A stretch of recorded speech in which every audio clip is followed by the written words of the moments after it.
Kyrie Irving's future with the Dallas Mavericks has been revealed.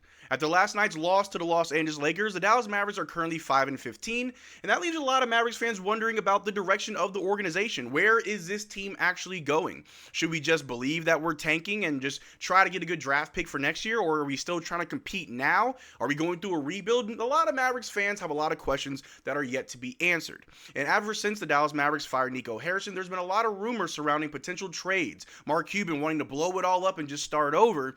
But the other day, we did get a clear indication on the direction that they want to go involving Kyrie Irving, which should make a lot of Mavericks fans happy. But at the same time, it still opens up a lot more questions as far as what should we do as an organization with Kyrie Irving, knowing that we still have Cooper Flagg as our centerpiece moving forward. So in this video, we're going to take a look at the Dallas Mavericks as well as Kyrie Irving. What are the reports surrounding him? Will the team trade him? As well as what is the right direction that they should go moving forward?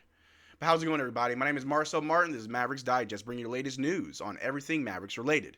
And before we get started with today's video, we're currently sitting at 23,249 subscribers. Just want to say thank you guys for all the love and support. But we are on the road to 25K. And if you want to be up to date on everything Mavericks related, from our live streams, watch longs, news vids, trade rumors, everything else in between, make sure you subscribe so you don't miss out on a single thing that we do. But the Dallas Mavericks have been struggling. I don't think you have to be a basketball savant to notice that the Dallas Mavericks are struggling to find wins any way that they can. But in the same vein, over the last several games, honestly the last 14 games, they have all been very, very close. The Dallas Mavericks have only really been blown out this year at least twice. Every other game has been in the clutch where we're within 2 to 4 points. It's the last few minutes of the game, and either a bad play happens, a boneheaded move, a random turnover happens, and the game just completely gets away from us.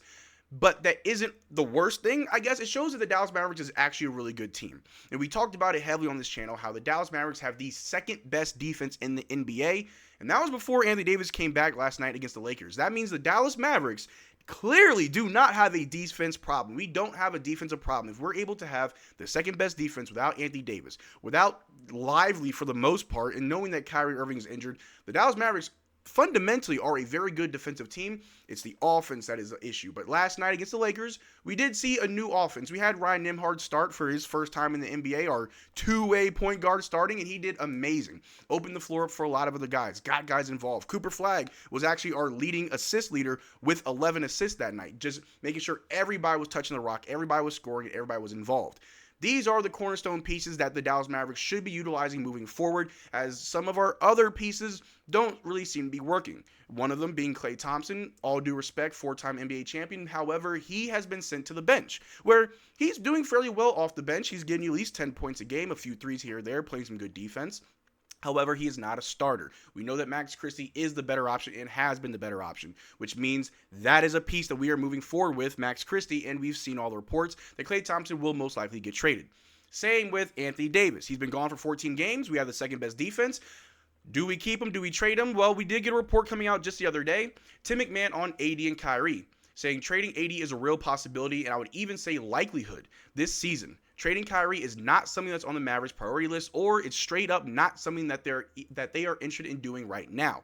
So a lot to unpack here in this quote from Tim McMahon, who is always plugged in and does know what he's talking about, saying that trading AD is a real possibility and even a likelihood this season, which means a lot of the trade rumors that we've heard about Anthony Davis and certain teams like the Bulls or the Hornets, the Pistons, they are all true. You should believe everything that you hear about teams being interested in Anthony Davis. I know that there have been conflicting reports saying that they're not lining up. Sure, no one's trying to throw 5 first-round picks at us for Anthony Davis. He just came back from injury. But if you do think we need to trade Anthony Davis, then he needs to get healthy, as he is now returning to action. We do play the Clippers later today. Not sure if he's playing. But Anthony Davis should continue to get healthy, continue to play well. And if we do want to trade him, then sure. There you go. I mean, the likelihood is high that this season he does get traded, but we shouldn't trade him until we can get the most value out of him. And that means coming back to playing like a potential MVP all-star level player, which can't really see that when you've only played about 4 games this full season.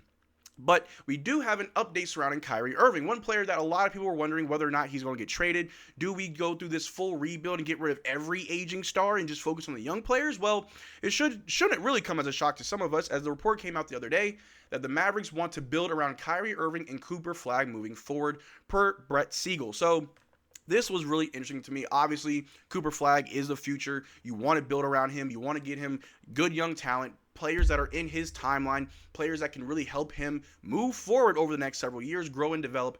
But you also want to have that veteran leadership. You want to have players who've been here for a while, that have been in every level of the NBA, from being in the finals, being in lottery picks, being everywhere, like Kyrie Irving.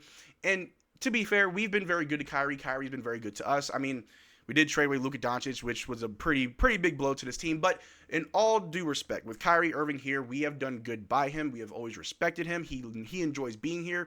And a lot of people would want Kyrie Irving to retire as a Maverick, so that should come as no surprise that the organization does not want to trade Kyrie and that they want to keep him here with Cooper Flagg.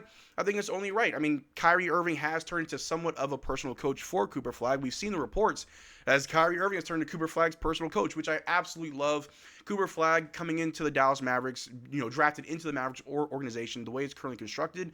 Well, a lot of people believe that this was the perfect situation for him. He's around Anthony Davis. He's around Kyrie Irving. He has Jason Kidd as a head coach. Tyson Chandler's there. Dirk's there. Clay's there. You have so many legendary and great players around Cooper Flagg that as long as he's a sponge and can learn from all these different players, he can also become great. And we're also starting to see a little bit of that rub off onto other players, as we also know that Kyrie Irving played a big part in helping Brandon Williams develop. Brandon Williams, who had a slow start to the season as he had a few DNPs for personal reasons, but the moment Brandon Williams was available to play, drops a 20-piece. Game after game after game, he's one of our best guards, really, coming off the bench and then starting. And even though now he is coming off the bench behind Ryan Nembhard, it's like 1A, 1B. It's very much close to what we had with Derrick Lively and Daniel Gafford. You got 1A and 1B. Which again begs the question about what are we doing moving forward. A lot of reports, even Mark Cuban said we're not trading Anthony Davis. I believe the reports that we are going to trade Anthony Davis, but only when we can get the most value out of him, whether that be before the trade deadline or over the summer. He has to be healthy. That's the only way that we get what we want in return, if he is healthy.